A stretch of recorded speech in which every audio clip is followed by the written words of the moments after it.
Hello guys, we are going to harvest again because it's too hot. Those are beautiful. Yeah. Shout Look, out. they have a lot of red paper. Right over here, MJ. Beautiful. Yeah, I have seeds for. I can reach the honey. Oh, would you like me to get this one, MJ? Yes, please. This one? Yeah. How do you? Where do I peel that? Like right Yes, there? yeah. Book. Yeah, we're harvesting, husband and I here.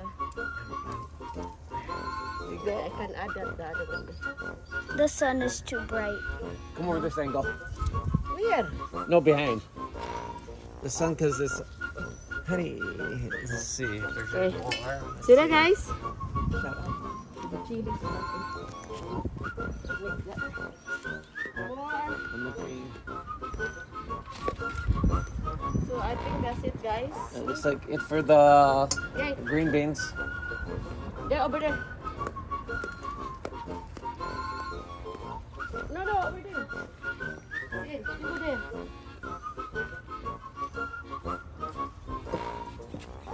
So guys, look the potato here. Focus this one here. Here, welcome the potato. Oh my God, look at it, guys. Check it in. Did you see it? Oh my God, Huran, look at There's this. a lot. Oh, oh, It's like snowman. no, that is like a cat. Oh, Oh could my be. God. So guys, we harvest this because Okay, pull the whole root up. There you go. Because there's gonna be a whole bunch under there. Lucy, don't move so much. Oh my God. Seriously? Oh, look at that. Yeah, dig around a little bit, maybe.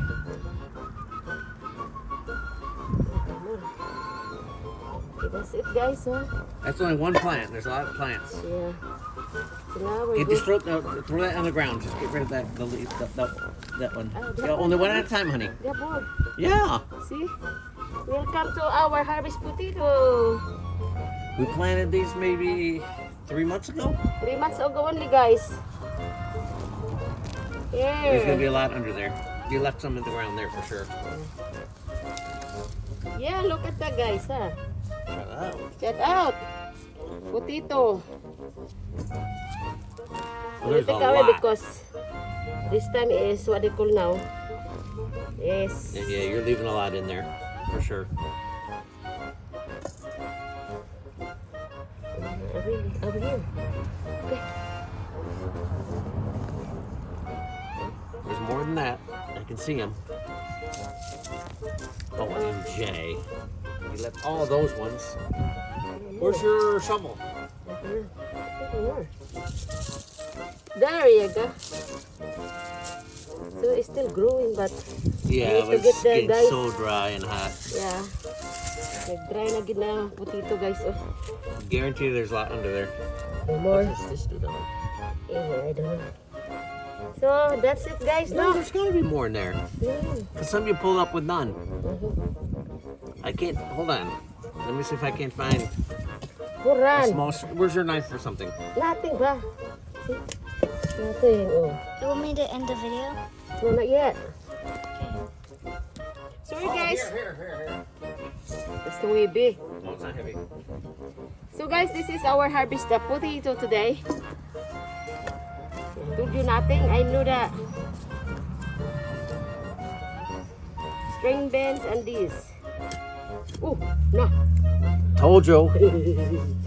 Oh, he's messed up. Oh, they have a lot of small guys. Oh. Because we do this because it's too hot here in Texas.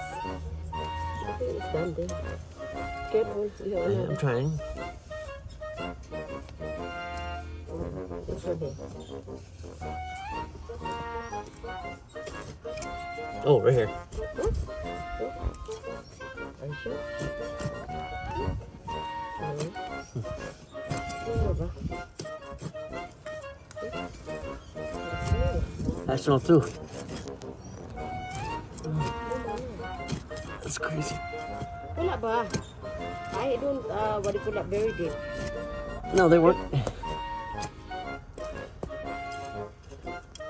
Okay, no. So potato today and string beans. So the potato there, I can stir fry that. Okay.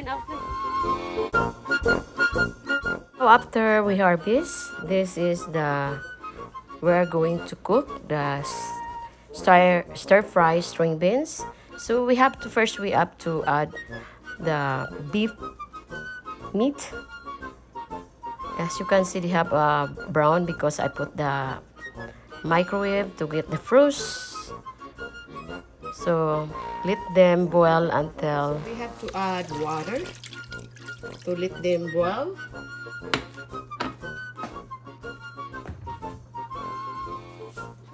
And a little bit of salt, just a little bit. Then simmer it.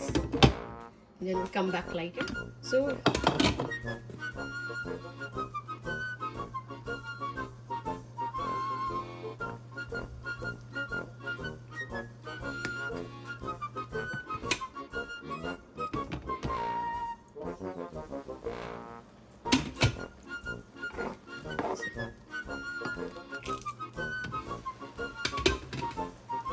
we have a beef cube. We need to put while boiling the beef cube so the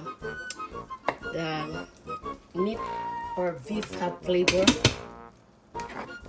So let them almost, we need to let them dry and then until we get turned brown. So we simmer more because the juice is still there.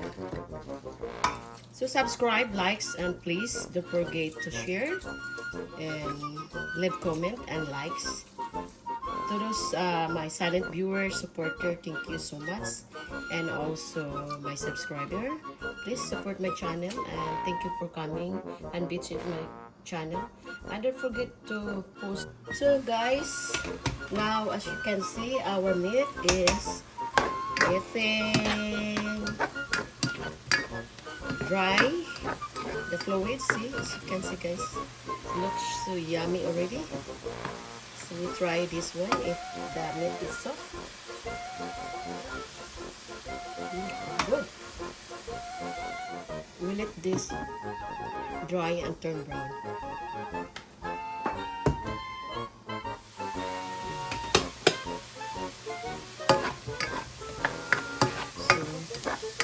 Let them, the oil came out. So this is a beef meat, either chicken or shrimp, either one, whatever available in your refrigerator, or pork meat or fish. So you can do it for stir fry with a string beans, but I choose beef. So now we have to put oil. I think it's ready. Little bit of oil. It's like 2 tablespoons. Then we have to add some garlic, like 3 cloves of garlic chopped. So when the garlic is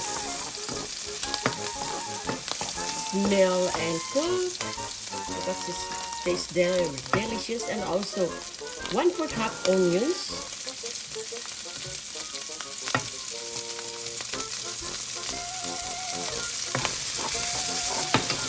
Smell already guys, smell good.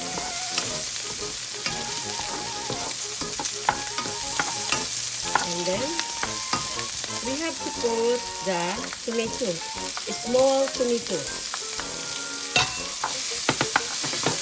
So now we have to mix that well.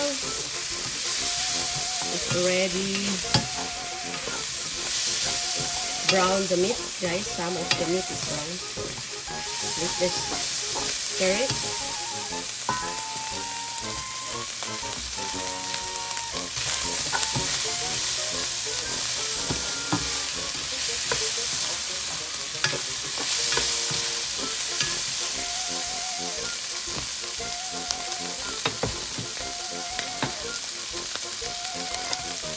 now the string beans.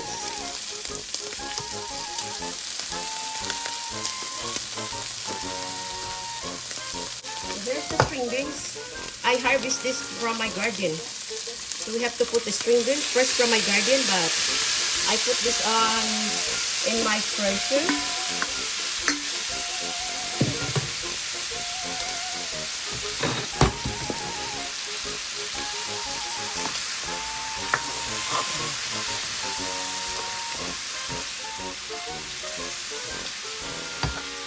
It's already fresh. It's yummy, guys. So I like my string beans like very soup. Okay. So we have to put the total is 3 cubes of beef. And a little bit of soy sauce.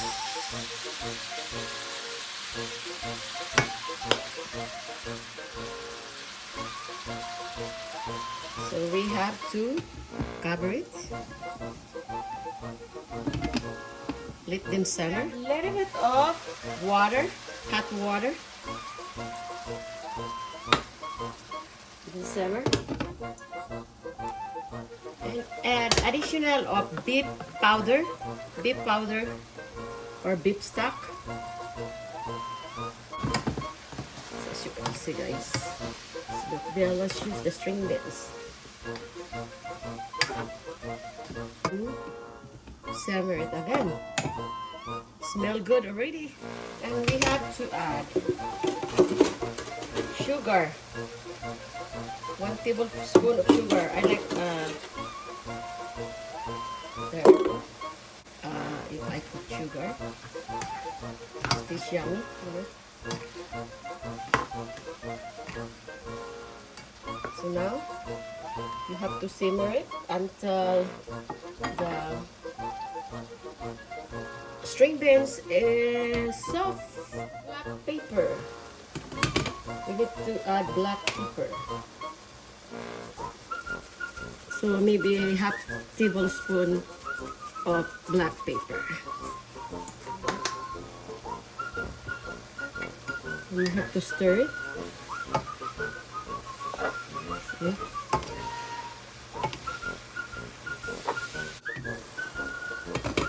Wow. Look at this, guys. It's really good. Smell good. So I love my stir-fry string bean like very soup, the string beans.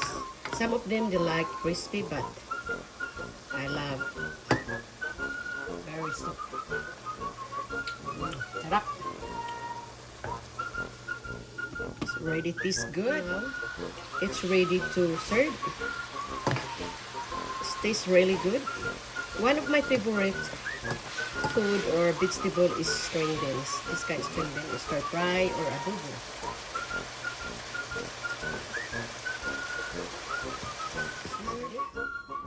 Transfer in the plain plate. It's too hot there, guys.